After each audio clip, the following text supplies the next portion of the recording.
Se vogliamo realmente capire la funzione del fegato, dobbiamo necessariamente prendere in considerazione quella che è la sua anatomia microscopica e solo capendo come funziona il fegato e come si ammala un fegato, noi potremo capire quanto è pericoloso un'alimentazione troppo ricca di carboidrati e soprattutto l'assunzione di sostanze alcoliche, come e quanto di ormoni o farmaci. Dobbiamo, guardando il fegato, la sua anatomia microscopica è un'anatomia microscopica difficile da distinguere. Ancora oggi questo organo importante, che si può considerare la più grande ghiandola endocrina ed esocrina presente all'interno del nostro organismo per un peso di 1,5 kg, situata nell'ipocondrio di destra ed avvolta all'esterno dalla capsula fibrosa glissoniana. Questa ghiandola importantissima svolge una funzione fondamentale che nel soggetto adulto dalla nascita in poi è diversa da quella che svolgeva all'interno praticamente del feto, ma vedremo che in esso è mantenuta la stessa circolazione praticamente sanguigna, arteriosa e venosa unita insieme, perché la grande unità e il grande concetto dell'unità morfofunzionale del fegato si è discusso per tanti anni, già alla fine del Novecento, ma in realtà quella struttura che anch'io ho studiato di tipo lobulare non soddisfa come unità funzionale praticamente il fegato, perché dobbiamo dire che in poche parole il fegato in realtà, o il funzionamento del fegato, altro non è che una funzione del sangue portale. E quindi sono praticamente non è la struttura centrolobulare e l'insieme delle cellule che ci sono poste all'interno a costituire l'anatomia, l'unità morfofunzionale del fegato, quindi l'elemento anatomofunzionale, ma in realtà è l'insieme degli epatociti che fanno capo praticamente alla vena portale, quindi la vena portale che irrora praticamente quel tratto, praticamente quel triangolino che va dall'arteria centrolobulare alla struttura praticamente della vena portale, sono quell'insieme di cellule che vengono, diciamo, irrorate a costituire quello che oggi noi chiamiamo il coleoepatone, che sarebbe non altro praticamente che quello che viene irrorato da quella vena portale e praticamente è situato fra la vena portale e l'arteria centrolobulare, quindi in realtà è una stretta dipendenza della vena portale e quindi capiamo bene che la funzione del fegato è funzione del sangue e lo vedremo parlando del fegato e della struttura sinusoidale. Questo che bisogna capire, che in realtà nel fegato il plasma fuoriesce naturalmente, solo le parti corpuscolari rimangono all'interno dei vasi sanguigni, all'interno dei sinusoidi, ma i sinusoidi, che sono dei grossi capillari che rappresentano la circolazione praticamente che avviene all'intorno del fegato e le cellule epatiche che si strutturano nel fegato all'intorno delle strutture vascolari, la stessa natura con cui si formano le osteoni nell'osso. Quindi chi studia implantologia sa le stesse cose che abbiamo, e così come abbiamo gli osteoclasti, che sono l'attività macrofagica di rinnovamento del fegato, noi abbiamo praticamente dell'osso, nel fegato noi abbiamo le cellule di Kaplan, che sono praticamente le cellule di Kaplan, praticamente dei veri e propri macrofagi adesi sulle pareti sinusoidi, che sono fenestrati e permettono il passaggio del plasma che va ad irrorare i poli vascolari degli epatociti, che sono la cellula epatica, il vero laboratorio, il vero elemento funzionale del fegato. Però viene a contatto, queste cellule praticamente di un organo parenchimatoso sono direttamente a contatto con il plasma sanguigno, quindi è come se il plasma del sangue andasse a fare una sorta di filtraggio e proprio queste superfici dell'epatocita, il polo vascolare, che rappresenta la maggior parte della superficie membranosa, della superficie cellulare dell'epatocita, mentre l'altra parte è il polo biliare, e fra i due c'è invece il polo praticamente laterale, che svolge invece più una funzione di separazione fra il polo biliare e il polo vascolare. Bene, questa struttura praticamente, che noi abbiamo detto il collo epatone, rappresenta fondamentalmente per noi l'unità funzionale praticamente del fegato, posta praticamente, servita da un unico vaso portale, e va verso l'arteria centrolobulare. Altre indicazioni sull'unità morfofunzionale del fegato sono state appunto praticamente, oltre al lobulo epatico, quella praticamente degli spazi portali, all'intorno degli spazi portali che portano appunto il ramo portale, la ramo arterioso e i dotti biliari. E queste strutture poi praticamente vanno verso le vene centrolobulari, per poi essere, diciamo, portate via mediante le vene sottolobulari, per confluenza delle vene centrolobulari, e le vene sottolobulari sono quelle che poi sboccano all'interno della vena cava inferiore. Quindi questo fegato è in realtà in diretto contatto col sangue, e la malattia che colpisce il fegato è proprio legata all'incapacità che avviene a seguito della cirrosi epatica, del meccanismo fibrogenetico, verrà a separare praticamente il circolo sanguigno dalle cellule epatiche malate, infette, e si formerà un setto fibroso grazie proprio alle cellule di Ito, che sono delle cellule che in condizioni normali si comportano come veri e propri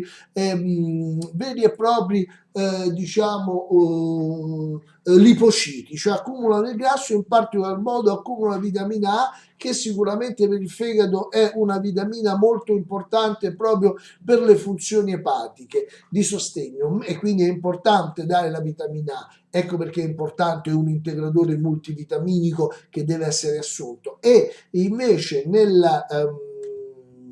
quando invece avviene la malattia, si trasformano in fibroblasti, e questi fibroblasti daranno vita praticamente a strutture fibrose che diventano praticamente il sepimento, l'elemento di separazione tra la cellula epatica epatocita e il circolo sanguigno, impedendo come un sepimento quella che è l'irrorazione del sangue. Ricordiamo per esempio l'effetto dell'acetilcolina, e qui poi parleremo in un prossimo video dell'importanza dell'endotelio, che poi ci porta a capire il funzionamento dell'ossido nitrico, l'effetto del Viagra, il discorso della malattia diabetica, eccetera. Capiamo bene che l'acetilcolina, se c'è un endotelio sano, vasodilata, se c'è un endotelio mancante, vasocostringe, e quindi il sangue non può arrivare a livello a toccare le cellule epatiche. Quindi capiamo bene che è molto importante questo ritorno venoso del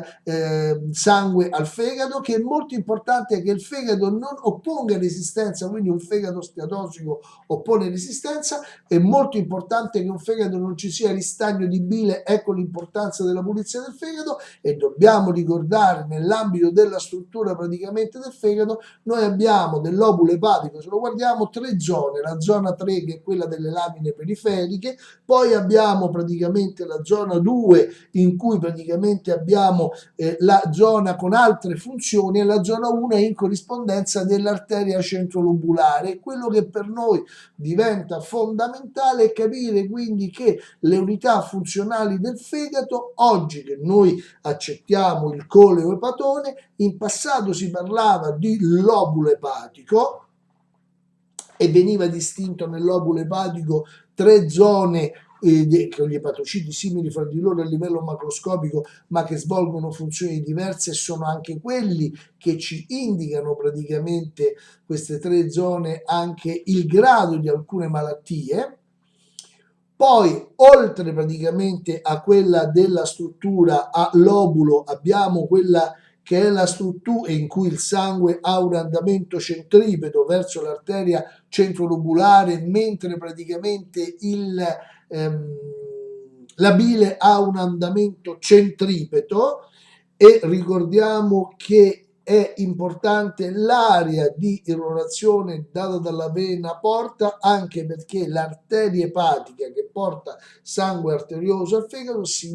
mescola con il sangue portale e quindi lo spazio portale nutrirà praticamente quella parte che è il collo epatone, quella struttura triangolare, e quindi dall'ovoide epatico classico c'è l'acino epatico che è un insieme di due strutture praticamente fra due spazi portali, e poi abbiamo invece il lobulo portale che praticamente fa capo all'arteria centrolobulare e praticamente alla vena portale, lo spazio portale che irrora tutto quell'insieme di cellule con forma triangolare. Quindi abbiamo tre strutture. Oggi però lo ripetiamo, rispetto al lobulo epatico classico, all'acino epatico e al lobulo portale, oggi viene utilizzato, considerata come unità morfofunzionale del fegato, il coleo epatone. Chiaro? Mi pare che abbiamo detto tutto. Quello che è importante sottolineare è che il fegato, il sangue deve toccare gli epatociti.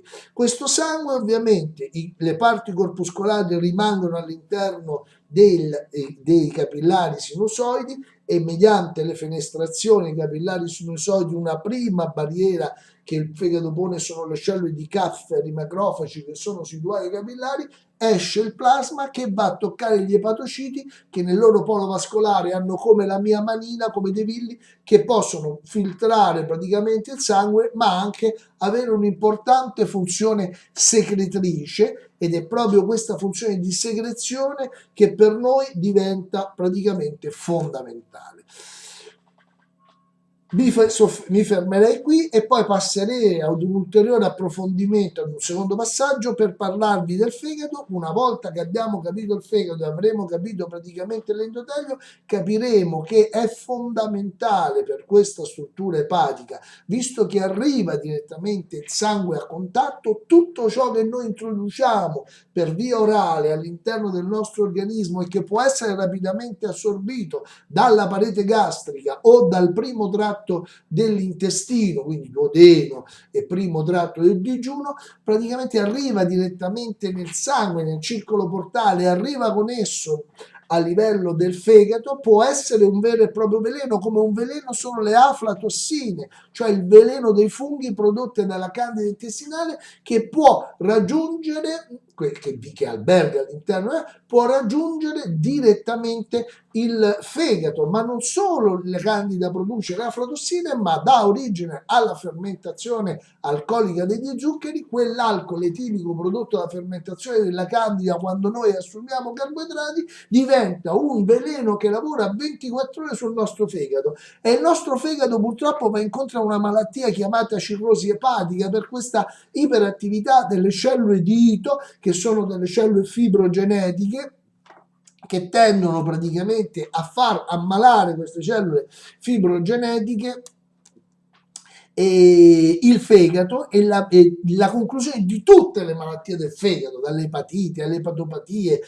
alle intossicazioni fino al tumore, è legato al fatto praticamente che il sangue non riesce più a toccare l'epatocita, e l'epatocita è il vero filtro del sangue, non sono i reni, è il sangue. I reni sono situati nel circolo aiutatemi, nel circolo arterioso, dove c'è sangue ripulito, ossigenato, ma il sangue che deve essere veramente ripulito dalla componente melmosa. È come se noi dovessimo, al fegato arrivano le acque meteoriche, per capirci, mentre praticamente al rene arrivano le acque pluviali, le acque bianche, le acque scure arrivano al fegato, e lì il fegato deve ripulirle tutte quante, e capiamo bene che ci arriva tutto quello che noi stiamo ingerendo, mentre è difficile che arrivi al rene, al fegato arriva subito. Quindi noi dobbiamo capire, e qui capiamo l'importanza di una dieta chetogenica che è basata sull'assunzione di una chetoproteina, una slow protein che coagula nello stomaco e che staziona lì e rilascia lentamente solo materiale digerito, quindi non c'è intossicazione perché libera oligopeptidi, amminoacidi semplici, a differenza delle siroproteine, in modo molto rapido, libera tranquillamente queste sostanze e che non vanno a intossicare il nostro organismo. Lo alimentiamo quel tanto che basta per garantire la sintesi proteica e sostenere la gluconeogenesi evitando il catabolismo muscolare. Tutto quello che invece noi mangiamo con i conservanti, con il sale, con i vari condimenti, con tutte e con le sostanze alcoliche diventa tossico per il nostro fegato,